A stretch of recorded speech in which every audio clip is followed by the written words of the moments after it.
नमस्कार दोस्तों, हमारे चैनल आरोग्य आयुर्वेद में आपका स्वागत है।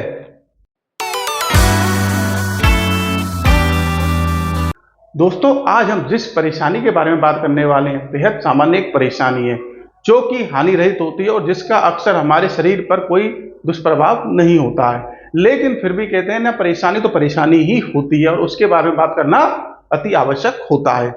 तो आज हम बात करने वाले हैं चर्बी की गांठ के विषय में। आज हम इसकी संपूर्ण जानकारी प्राप्त करेंगे। तो चलिए शुरुआत करते हैं। सबसे पहले इसकी परिभाषा जानते हैं। तो इसकी जो पहली परिभाषा है वो क्या होगी? वसायुक्त उत्तकों की वृद्धि जो धीरे धीरे आपकी त्वचा के नीचे विकसित होती है, चर्बी की गांठ कहलाती है। वहीं इसकी जो दूसरी परिभाषा है वो क्या होगी?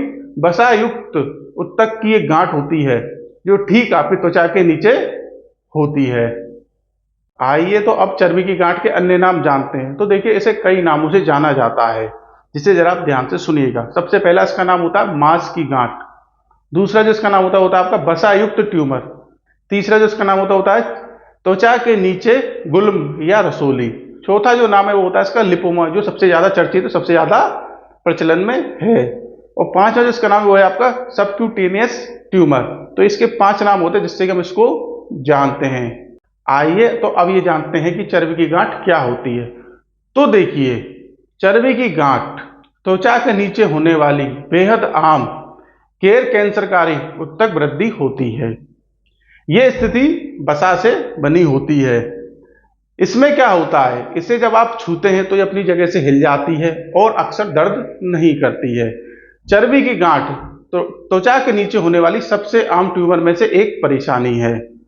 ये जो है आपके 1000 व्यक्तियों में से एक को होती है और ये तभी दर्द करती है जब ये त्वचा के नीचे नसों तक चली जाती है। एक व्यक्ति में एक से ज्यादा भी चर्बी की गांठ हो सकती है, यह बेहद आम है।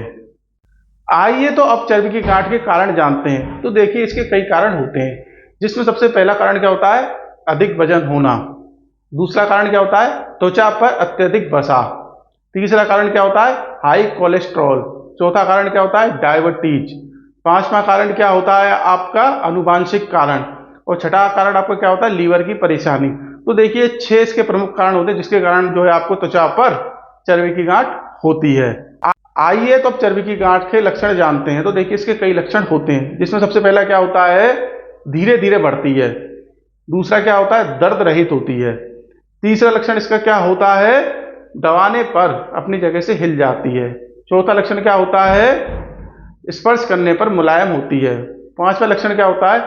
त्वचा के थोड़ा सा नीचे होती है। और छठा इसका लक्षण क्या होता है?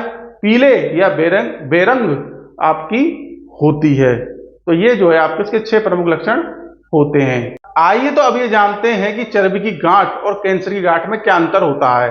तो देखिए, चर्बी की जो गांठ होती है वो मुलायम, दर्द रहित और दबाने पर अपनी जगह से हिलने वाली होती है। वहीं जो कैंसर की गांठ होती है वो ठोस होती है और दबाने पर बेहद दर्द करती है और वो स्थायी भी होती है। आइए तो अब हम चर्बी की गांठ के घरेलू उपचार जानते हैं। तो देखिए, इन्हें जरा ध्यान से सुनिएगा, बेहद आसान और उपयोगी घरेलू उपचार है। पहला आपका क्या है? जायफल। आपको क्या करना है? आधा जो चम्मच है वो जायफल पाउडर लेना है, 1 चम्मच शहद लेना है और 1 कप पानी लेना है, उसको गर्म करना है। और जब वो पानी गर्म हो जाए तो उसमें आपको जायफल और जो शहद है मिलाना है और फिर इस मिश्रण का गुनगुने रूप में ही सेवन करना है। आपको कुछ दिनों में आराम मिलने लगेगा। दूसरा जो आपका उपचार है वो है आपका आटा। आपको क्या करना है? आपको आवश्यकता अनुसार आटा लेना है और उसमें शहद मिलाना है और इस लेप का जो है आपको अपनी गांठ पर लगाना है और लगाने के बाद में 2-3 घंटे इसको जो है छोड़ देना है। ऐसा कुछ दिन तक करेंगे, आपको आराम मिल जाएगा। तीसरा जो आपका इसमें उपचार है वो क्या है? मदार का दूध। आपको क्या करना है? मदार का दूध लेना है और उसमें थोड़ी सी मिट्टी मिलानी है और उसको अपनी गांठ पर लगाना है, आपको आराम मिल जाएगा। चौथा जो आपका घरेलू उपचार है वो क्या है? काचनार की छाल। आपको क्या करना है? 30 ग्राम काचनार की सूखी ताजा छाल लेनी है और 1 गिलास आपको पानी लेना है। अब आपको क्या करना है? काचनार की छाल को कूट कर उस 1 गिलास पानी में 2 मिनट के लिए उबाल लेना है।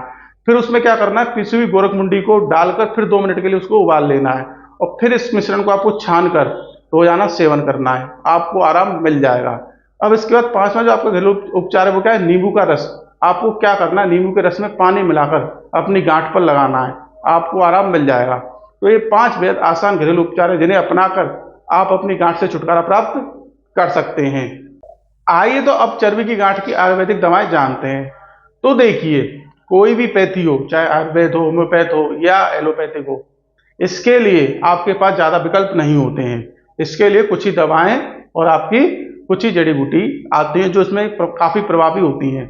अच्छा, इसमें एक चीज़ और होती है, इसमें आप कोई भी दवाई लेते हैं या कुछ भी आप घरेलू उपाय करते हैं तो एक चीज़ ध्यान देना, ये बेहद धीरे धीरे करके ही आपकी सही होती है। ऐसा नहीं है कि आपने आज लगाया और 2-3 दिन में आपकी गांठ बैठ गई, ऐसा नहीं होता है। इसमें आपको सब्र रखना पड़ता है, धीरे धीरे करके ही जो है ये सही होती है। तो इसके लिए देखिए, आयुर्वेद में इसके लिए जो है 2 बेहद उत्तम दवाएं आती हैं। पहली आपकी आती है काचनार गूगल और दूसरा जो आपका आता है आपका वृद्धि वाटिका बटी। ये जो 2 दवाई हैं, इसके लिए सबसे उत्तम दवाएं होती हैं। इनको आपको क्या करना है, इन दोनों की 2-2 गोली सुबह शाम गुनगुने पानी के साथ सेवन करनी है। ऐसा आप कुछ दिनों तक लगातार करेंगे तो आपको आपकी जो चर्बी की गांठ है उसमें आराम मिल जाएगा। तो देखिए, आज हमने आपको चर्बी की गांठ की जानकारी दी। आपको ये जानकारी कैसी लगी आप ये हमें अवश्य बताएं। आप किसी बीमारी या परेशानी के बारे में जानना चाहते हैं तो वो भी आप हमें अवश्य बताएं। हम उस पर भी वीडियो बनाकर आपको जानकारी उपलब्ध करवाएंगे। हमारा उद्देश्य ही बेहद सरल शब्दों में आपको जानकारी उपलब्ध करवाना है। अगर आप अभी तक हमारे चैनल के साथ नहीं जुड़े हैं तो चैनल के साथ अवश्य जुड़िए, चैनल को सब्सक्राइब अवश्य करिए ताकि आप आसान शब्दों में जानकारी प्राप्त कर सकें। हम आगे भी ऐसी वीडियो बनाकर आपको जानकारी उपलब्ध करवाते रहेंगे। तब तक के लिए नमस्कार।